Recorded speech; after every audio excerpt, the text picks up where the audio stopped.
So Andhra రాష్ట్రంలో దుష్ట దుర్మార్గమైన పరిపాలన సాగుతోంది.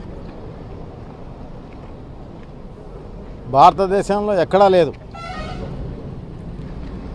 ఇక్కడ చేసినట్టు. ప్రతిపక్షాన్ని ఇంత దారుణంగా చేసిన పరిస్థితి స్వాతంత్రం వచ్చినాల నుంచి ఇప్పటి వరకు కూడా ఎప్పుడూ ఉన్న పరిస్థితి లేదు. చాలా దుర్మార్గం.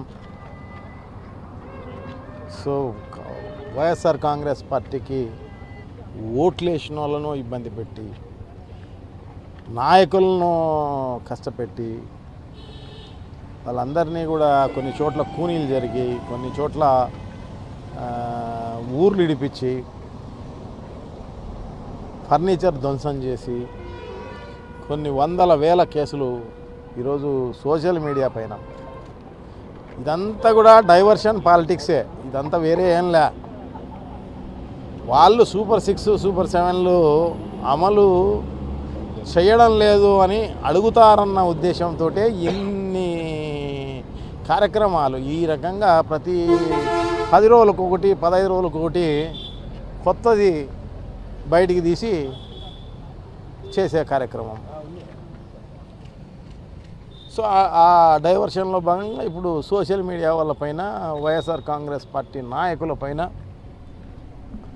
ఎక్స్ఎమ్మెల్యేలపైన, గతంలో ఎవరైతే ఎక్కువగా పేపర్లలో మాట్లాడింటారో వాళ్ళపైన, అందరిపైన ఎవరో ఒకరు దారుణం పోయే వాళ్ళు పోలీస్ స్టేషన్లో చిన్న కంప్లైంట్ ఇస్తారు. చిన్న కంప్లైంట్ ఇస్తే ఇమ్మీడియట్గా దానిపైన పెద్ద ఎత్తున అన్ని రకాలైన సెక్షన్లు పెట్టి వాళ్ళని లోపలేసే కార్యక్రమం. చాలా దుర్మార్గం. ఇట్లా ఇది ఇంతకు 10 ఇంతలు తప్పకుండా వాళ్ళు మూల్యం చెల్లించుకోవాల్సిన అవసరం అయితే గతంలో మనం తెలుస్తోంది. డెఫినెట్గా భవిష్యత్తులో ఇదేం పర్మనెంట్ ఏం కాదు. సో తప్పకుండా అధికారులు కూడా తెలుసుకోవాల్సిన అవసరం తప్పకుండా ఉంది. ఇదేం పర్మనెంట్ ప్రభుత్వం ఏం కాదు. సో దానికి ప్రభుత్వానికి వంతపాడుతూ వాళ్ళు ఇన్ని దుశ్చర్యలు పూనుకునే కార్యక్రమం జరుగుతోంది. సో వారందరికీ తప్పకుండా ఇవన్నీ కూడా గుర్తుపెట్టుకునే కార్యక్రమం జరుగుతుంది. ఎవరెవరు ఏ అధికారి ఎక్కడ ఏమేం చేశారనేది. సో డెఫినెట్గా వాళ్ళందరికీ, ఎందుకంటే జంబ్లింగ్ ఇంకా ముందేకే ఎలక్షన్ వచ్చే కార్యక్రమం జరుగుతుంది. 5 ఏళ్ళు కూడా ఉండే పరిస్థితి లేదు.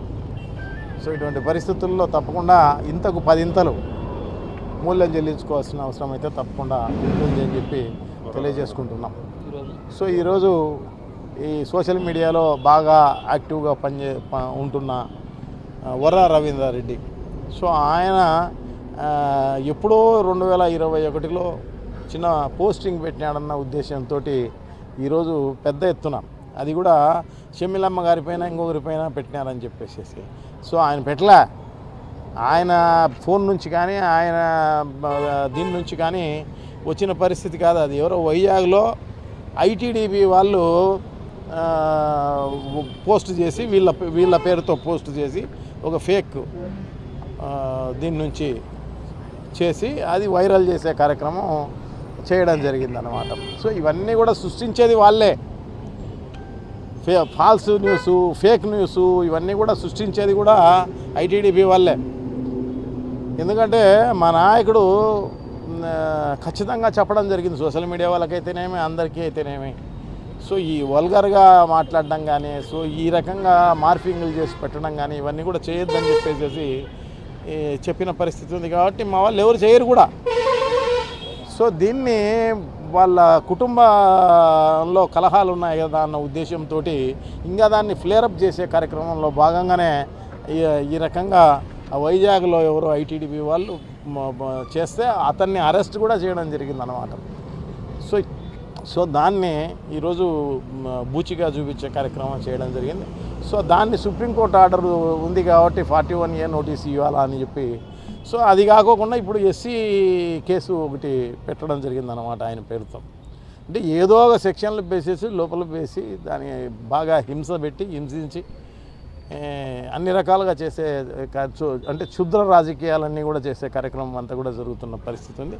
సో ఉన్నట్టుగా ఈ ప్రభుత్వం మూల్యం చెల్లించుకోవాల్సిన అవసరం అయితే తప్పకుండా ఉంది.